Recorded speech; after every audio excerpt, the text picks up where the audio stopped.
Olá, curiosos! Boa noite, curioso! Boa noite, curiosa! Hoje é quinta-feira e é dia de homenagear os grandes nomes da televisão brasileira, junto aqui com o Magalhães Júnior. Boa noite, Maga! Boa noite, Marcelo. Boa noite, curioso. Boa noite, curiosa.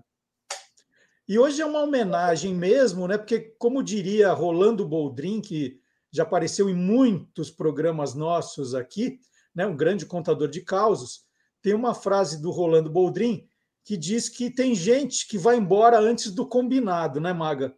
E hoje a gente tem que prestar uma homenagem a Cláudia Gimenez. Marcelo, mais uma vez, acho que a gente não podia deixar de prestar uma homenagem a uma grande artista que se foi, né? A Cláudia Maria Patitucci Gimenez, ou simplesmente a Cláudia Gimenez. É isso, então nós vamos fazer essa homenagem logo depois da nossa vinheta.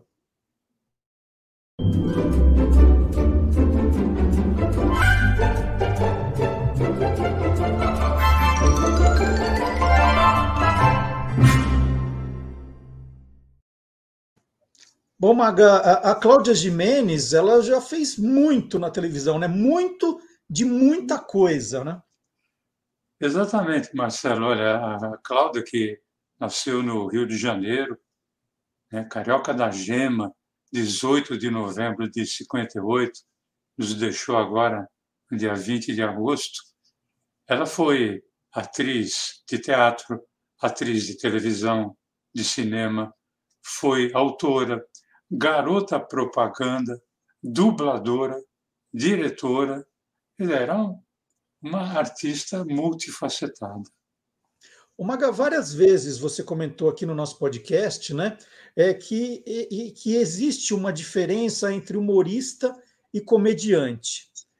Se a gente pegar a Cláudia Gimenez, né, na sua opinião, ela era humorista ou comediante? Olha, para mim, ela era ambas.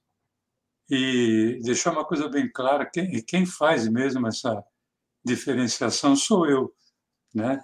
Não adianta procurar aí nos almanaques da história do humor, que talvez muita gente não faça. Eu acho que humorista ele vai mais pelo tipo genérico. Por exemplo, um senhor de idade, um bêbado, um gago, né? Ou uma senhora, uma fofoqueira. Agora, o comediante ele vai mais pelo personagem com um universo em que você tem ideia de como é a vida daquela pessoa no cotidiano. E tem uma premissa para isso, né? Normalmente, quem faz comédia, o comediante, aquele que desenvolve personagem, ele tem que ter uma característica de ator e de atriz, coisa que a Cláudia Gimenez era, porque ela era formada, né, em artes dramáticas. Então, para mim, ela era ambas as coisas. Ela era humorista, porque ela desenvolvia muito bem qualquer tipo de humor, e ela era uma excelente comediante, principalmente porque ela era uma excelente atriz. Então vamos aproveitar isso que você está dizendo agora. Tem outros nomes com essas mesmas características assim que você lembra? Fala assim, a Cláudia Gimenez está aqui, ó, nessa linha com essas outras pessoas. Olha, sem comparação, né, é melhor ou não é, tal, etc., apenas pela característica, eu vou citar duas, dentre várias, duas com quem eu trabalhei. Uma é Zilda Cardoso, que trabalhava tanto fazendo humor como comédia, então basta lembrar a Zilda fazendo A Praça é Nossa e a Zilda Cardoso fazendo novela. A mesma coisa a Consuelo Leandro. Fez A Praça é Nossa, fez vários programas de humor, mas também fez várias novelas na linha de comédia. O Maga, você lembra da Cláudia Gimenez, assim, de ter visto a Cláudia Gimenez no início de carreira? Você acompanhou a Cláudia desde o início? Olha, eu tenho lembrança de ter visto a Cláudia numa de suas primeiras aparições no Viva o Gordo, com o Jô Soares, na TV Globo, no início dos anos 1980. Eu lembro, inclusive, de uma abertura do programa em que ela dançava e cantava em meio a um balé, né? E aí eu fui rever os meus arquivos e eu encontrei uma das suas primeiras participações como coadjuvante de um quadro do programa do Jô, Viva o Gordo, em que o Jô fazia um garçom que tentava se controlar por causa da falta de educação dos clientes.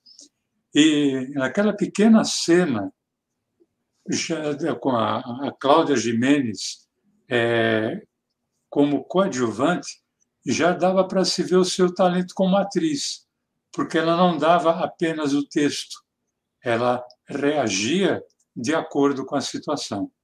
Um exemplo, o que é isso? É que eu sou garçom aqui há muito tempo e tem alguns fregueses que entram, trazem problemas de casa para o restaurante, querem criar problema, querem brigar, então eu já me acalmo para não ter que discutir com o freguês, entendeu? Mas aqui o senhor está tratando com gente educada. Claro. Eu sei, claro, evidente. Outro dia aqui veio um rapaz educado, tá vendo essa marca? Que essa foi marca? isso? Foi um murro que ele me deu no olho. Eu tive que rolar com ele no chão brigando porque ele foi desaforado comigo. Tá vendo esse corte aqui? Esse corte atrás da orelha? Sei, hein? Isso foi um outro rapaz educado que eu rolei com ele em cima de uma mesa porque ele me faltou com respeito. Porque eu acho que o freguês tem sempre razão, mas tem que ser com educação, você não acha? Claro, é muito desagradável isso. Ô, Maga, e já dava para, assim, com o teu olhar, já dava para ver que ela seria já uma grande humorista, né, uma grande comediante, né, por esse começo de carreira? Olha, Marcelo, é que nem futebol, né? Eu estava no Pacaembu quando vi o Neymar fazer o primeiro gol pelo Santos. E aí a gente pensava, bom, se vai ser um craque mesmo ou não, isso só o tempo vai dizer. Então, se a Cláudia Gimenez seria ou não uma grande humorista e comediante, isso só o tempo é que poderia dizer. Mas o que já se via e o que eu, nas vezes em que eu pude vê-la no começo da carreira, o que se percebia é que ela já sabia muito de um dos principais preceitos do humor e da comédia. A seriedade da coadjuvante ressalta o momento do comediante. Isso ficava bem claro, não só nas suas participações no Viva o Gordo, mas também nas suas participações no programa dos Trapalhões.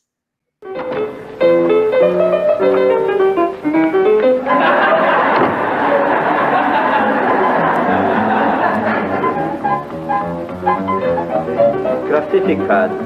Sabe, cavaleiro, Classificado. eu tenho um problema de coluna. Troca-se um vestido de noiva que nunca foi usado por um carrinho de bebê.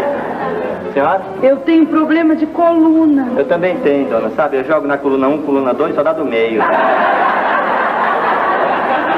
Sabe o que é? Eu não posso ficar muito tempo em pé, sabe? Se eu ficar muito tempo, eu começo a doer demais e aí eu preciso sentar.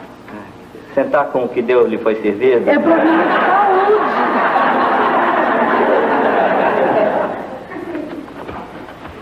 Obrigada.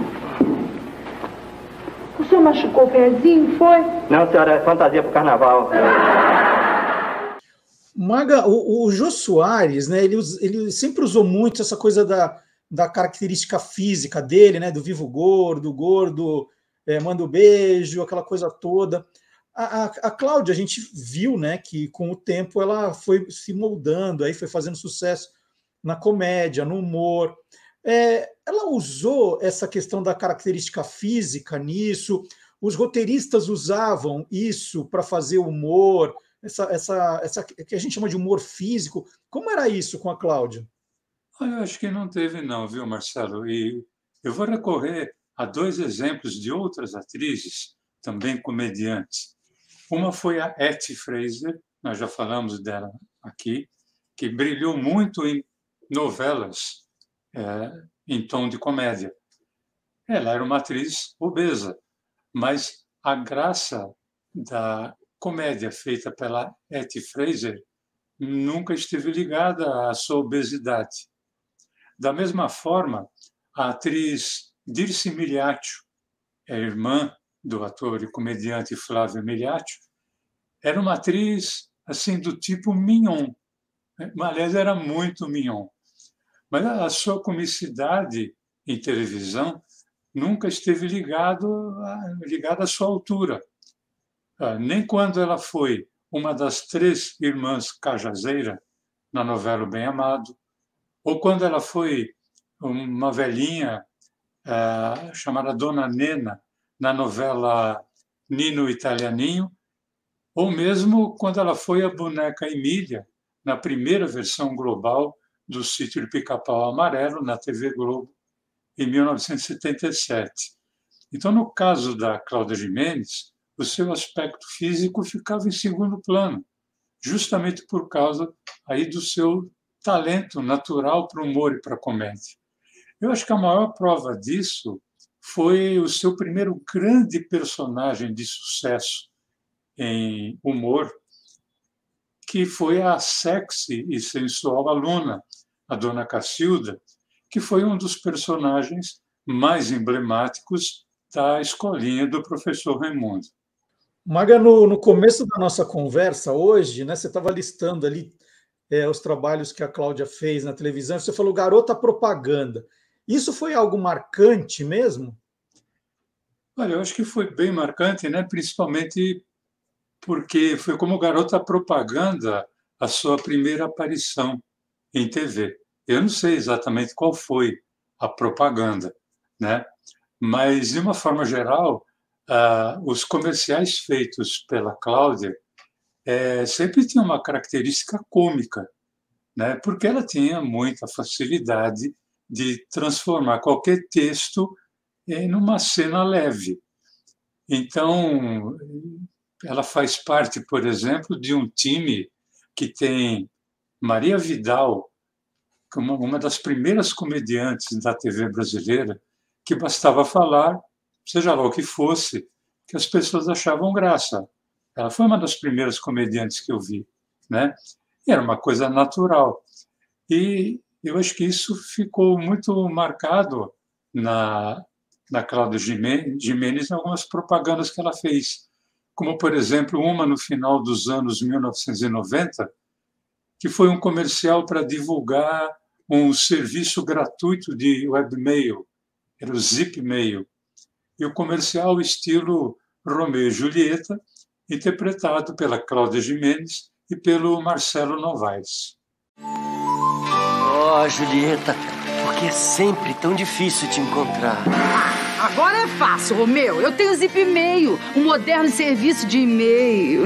E quanto me custará o teu amor, Julieta? Oh, meu, com Zipmail a gente nunca paga nada. Mas Julieta não tem computador. Mas não precisa, Romeu. Você pode usar qualquer computador conectado à internet, até mesmo num outro reino longínquo.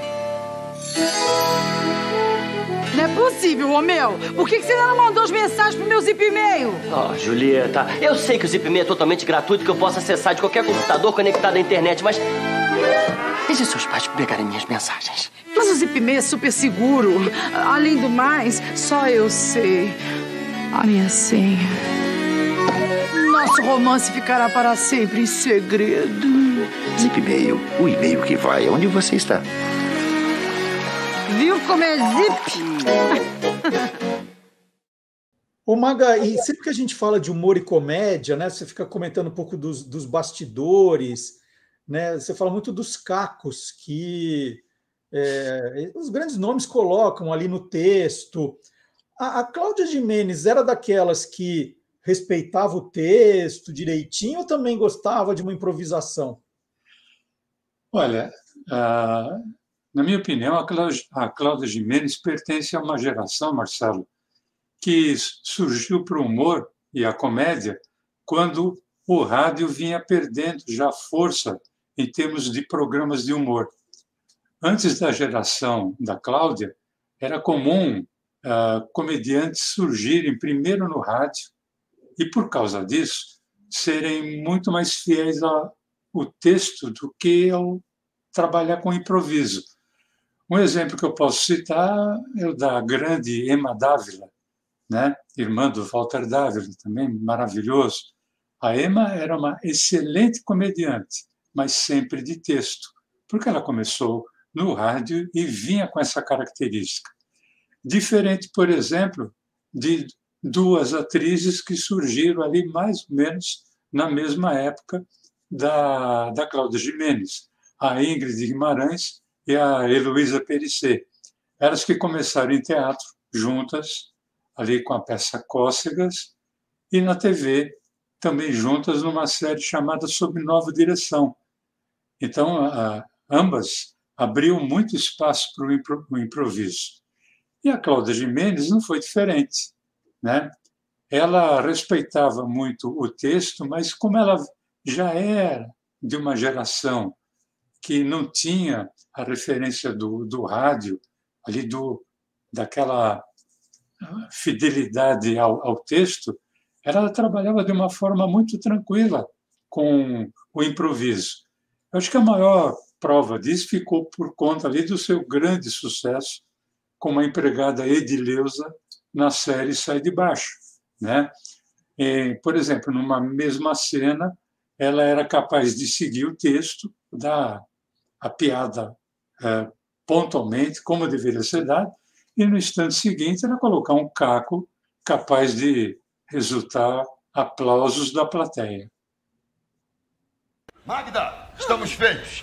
Uma companhia estrangeira vai fazer um remake, uma regravação do Sorriso do Lagarto, que é você como protagonista, The Smile of the Lagarto. O Sorriso do Lagarto. E você vai ser uma lagartixa. Subir pelas paredes, a senhora já sabe, né? Por esses montes túrgidos, carnudos e apetitosos, olhando para tudo isso que podia ter sido não foi. Fala, Bela, vamos ao texto, faz favor. Tá bom. Pensa o seguinte. Ela colocava o Caco Antibes no texto, não é isso? O Caco Antibes, exatamente. Caco Antibes, ela colocava. Maga, vamos aqui nessa homenagem falar, se você tivesse que resumir essa força da graça da Cláudia Giménez, como que você resumiria? Bom, eu diria que a força da graça da Cláudia Giménez estava no fato de qualquer personagem, ou mesmo tipo que ela interpretasse, ele nunca foi 100%, porque junto a ele estava sempre a própria Cláudia Giménez. Quer dizer, você é uma coisa meio maluca, né? Você olhava o personagem, o tipo, você via o personagem, o tipo, mas você também não deixava de ver a Cláudia Giménez, porque tinha muito dela ali. Eu acho que daí a sua forma natural, né? Até um pouco debochada, de passar humor e comédia. Teve muito disso, por exemplo, numa personagem chamada Bina, na novela Torre de Babel, que a Cláudia Giménez fez. Bina Colombo era uma garçonete de uma lanchonete, que inclusive tinha uma colega chamada Luzineide, que nunca conseguia abrir a boca porque a Bina interrompia. E a Bina Colombo, a personagem da Cláudia Giménez, foi um dos grandes sucessos da novela Torre de Babel, mesmo não sendo personagem central. Muito da graça da personagem era a própria Cláudia Giménez. E isso, Marcelo, eu acho que chegou a ficar claro também em dublagem. Eu falei que ela era dubladora, né? Foi quando a Cláudia deu voz ao personagem Ellie, uma elefanta que era do longa-metragem desenho animado A Era do Gelo. Esse eu lembro bem, é sensacional. Maga, então, pegando isso que você está falando, da força do humor, da graça da Cláudia Gimenez, tem alguma... Vamos pegar dessas comediantes atuais, tem alguma com essas... Alguma ou algumas com essas características da Cláudia, assim, que você fala assim, ó... eu estou repetindo mais ou menos a pergunta que eu te fiz das características, né, mas trazer para os nomes de hoje em dia. Eu citaria duas. A Maria Clara Gueiros, né, que ela é muito natural em qualquer papel que ela faça, seja como foi no Zorra Total, por exemplo, que era um tipo, ou em novela que ela fez, que era personagem. Era uma forma muito natural de passar comicidade. E a Fernanda Torres, né? As duas, Maria Clara Gueiros e a Fernanda Torres, em comédia, os seus personagens têm muito delas, né? É muito na forma pessoal de passar a comicidade. Então tá aí essa bela homenagem do Magalhães Júnior a Cláudia Gimenez, e as homenagens não param aqui, né? Porque ontem nós também acordamos com a triste notícia da morte de um dos pioneiros da televisão, o Mário Fanucchi. E aí vou aproveitar, Mag, e pedir para você contar um pouquinho, né? Porque as novas gerações conhecem a Cláudia Gimenez, mas pouco ouviram falar do Mário Fanucchi, um personagem muito importante nessa história que a gente vem contando aqui, né? Exatamente, Marcelo. É uma perda muito sentida. Mário Fanucchi, que era natural de Ponta Grossa, no Paraná, nasceu em 29 de julho de 1927 e nos deixou ontem, 24 de agosto de 2022. Ele foi um dos pioneiríssimos da televisão brasileira, porque ele estava lá desde a sua inauguração em 1950. E, Marcelo, muito se fala na criação visual do Mário Fanucchi, que era um excelente desenhista e chargista. Mas eu gostaria de homenagear Mário Fanucchi, lembrando dele como um grande locutor e roteirista que ele foi. Um dos seus primeiros trabalhos em roteiro foi em 1951, na TV Tupi de São Paulo, claro, era a única, o teleteatro O Estranho, seguido de um outro teleteatro com o título Aerodinâmico. Além da teledramaturgia, o Mário Fanucchi atuou também como roteirista de linha de show, como, por exemplo, o programa Eu e Você, de 1953. Já em 1957, ele criou o roteiro e, além do roteiro, ele criou também o chamado storyboard, que é o desenho que depois será transformado em cenografia para uma série de ficção científica, um evento excepcional para a época, que tinha o título de Lever no Espaço.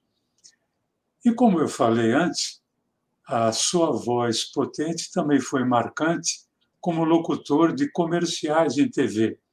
E uma das atribuições que ele cumpria como locutor de comercial era, por exemplo, durante as transmissões esportivas da TV Tupi. Na época, por exemplo, em 1955, ele era o locutor de comercial ao lado do narrador Milton Peruzzi e do comentarista Ávila Machado. Ô Maga, e nas homenagens prestadas ao Mário, né, ontem e hoje, muito se lembrou da criação da primeira mascote da televisão, né, o índiozinho da Tupi, daquele primeiro jingle também, que era pedindo para as crianças irem para a cama, que depois virou o jingle dos cobertores Paraíba. E um companheiro nosso, né, o Marcelo Abud, que também adora colecionar esses momentos icônicos do rádio e da televisão, entrevistou o Mário Fanucchi em abril de 2015. E ele fez um episódio, né, do blog Peças Raras, que ele colocou justamente o Mário contando como é que ele criou tudo isso, né? O índiozinho, o jingle, como virou Cobertores Paraíba. E nós, né, nessa homenagem que nós estamos prestando, nós pegamos esse áudio do blog Peças Raras e nós vamos ouvir agora na homenagem a Mário Fanucchi. 1951. A televisão brasileira tem 1 ano de idade. Durante esse ano todo, a direção da emissora recebeu reclamações dos pais porque não conseguiam mandar as crianças dormir, a não ser que terminasse toda a programação de televisão. Podia ser um desenho animado ou uma discussão política, fosse o que fosse, televisão ligada, a criança estava lá. Então, o Cassiano Gabos Mendes, diretor da televisão, me chamou e disse: Mário, nós temos que fazer qualquer coisa, escrevem, telefonam, pedem para te ajudar. Como é que a gente pode fazer para dizer que, sei lá, as crianças não podem ver televisão à tarde? Aí eu saí de lá, né, não disse nada, encontrei o Erlon, que era meu parceiro em todas as invenções que a gente fazia, disse: vamos fazer um jingle para mandar as crianças para a cama. E sentamos ao lado do piano, ele ficou batendo no piano, uma canção de ninar. Já é hora de dormir. Aí eu cheguei para o Cassiano e disse: Cassiano, nós fizemos uma prova lá, tá, com aquela menina, como é que era do trio Tupi, e gravou com voz de criança. Você não quer ouvir? Ele disse: não, põe no ar às 9 horas da noite. Mas você não vai ouvir? Não, põe no ar. Aí eu cheguei, como é que eu vou pôr no ar um jingle? Aí eu desenhei o índiozinho deitado numa redinha, né? O cocar dele com uma anteninha pendurada do lado, tal, tinha uma luazinha lá atrás da janela. Fiz o GT, que era um Paco, mandei projetar e mandar soltar o jingle. Foi a primeira vez que saiu. Ele ficou 12 anos no ar como institucional. Depois foi vendido para Cobertores Paraíba. Ficou mais 10 anos ou mais. Em 2002, na Copa do Mundo do Brasil, no Japão e Coreia, a Telefônica comprou o jingle, os direitos, para usar no despertador da Telefônica. Me pagou direitos autorais que eu fiquei até assustado. E no ano seguinte eles renovaram o contrato. E eu dei metade da verba para a família do Erlon, que já havia falecido há muito tempo, né? Então, 50 anos depois da criada, ela rendeu muito mais do que a primeira, porque a primeira eu era salariado, não ganhei nada. Ganhei sim, na hora que eles fizeram um disco no Cobertores Paraíba e publicaram lá. No disco tinha Já é Hora de Dormir, NN, quer dizer, não nominado. Aí eu fui reclamar, eu disse: escuta, não nominado, tem autores. O Jorge Abud era um diretor da agência, da Multipropaganda. Ele disse: claro que você tem direito, nós vamos pagar. Quando ele pagou os direitos, naquela época, eu caí duro, era mais que o meu salário, muito mais, um jingle. E foi essa história do Já é Hora de Dormir. Agora, todo mundo diz assim: eu me lembro, as crianças odiavam. Quando eu fiz o meu livro sobre a televisão, a minha parte, que era o Interprograma, eu intitulei esse capítulo de uma canção de ninar que despertava a raiva. Porque as crianças detestavam, elas ouviam a música e ficavam: não, mãe, não, pai, não quero. Então tá aí, olha, e eu vou aproveitar para quem quiser ouvir o episódio na íntegra, né? Essa série do blog Peças Raras faz parte do Museu Virtual do Rádio e da Televisão, que é um projeto que o professor Marcelo Abud criou com os alunos da FAAP. Ele dá aula de rádio e TV na FAAP, criou esse projeto. Então vou colocar aqui embaixo o Museu Virtual do Rádio e da TV.blogspot.com para quem quiser conhecer esse trabalho. Tem também o blog Peças Raras, que traz esse trabalho do Marcelo Abud, que conversou com o Mário Fanucchi. Então é isso, Maga. Puxa, um programa hoje triste, né? Para a gente estar lembrando da morte de 2 personagens da televisão, mas pelo menos a gente não deixa de registrar para que todas as futuras gerações encontrem um pouco do legado que eles deixam para a gente, né? Marcelo, eu sempre falo assim, a gente fica triste pela partida da pessoa, porque o artista fica presente para sempre através da sua obra. Então, a Cláudia Gimenez e o Mário Fanucchi vão estar presentes sempre, né? E sendo lembrados por todos aqueles que cultuam e cultivam a memória da televisão brasileira. É isso. Sábado tem o Olá Curiosos, a partir das 10 da manhã, e no Olá Curiosos você acompanha um trecho do Quem Te Viu, Quem TV, que está aqui toda quinta-feira, às 8 da noite, a hora que você quiser ver, rever. Ele fica todinho armazenado, guardadinho, no canal do Guia dos Curiosos no YouTube. É só você procurar o programa que você perdeu, quer ver de novo, ou quer compartilhar. E não esqueça, antes de ir embora, de deixar o seu joinha, o seu comentário, né, de compartilhar. E aí a gente volta, então, na quinta que vem. Maga, um grande abraço, até quinta. Grande abraço, Marcelo, até quinta. Tchau, gente.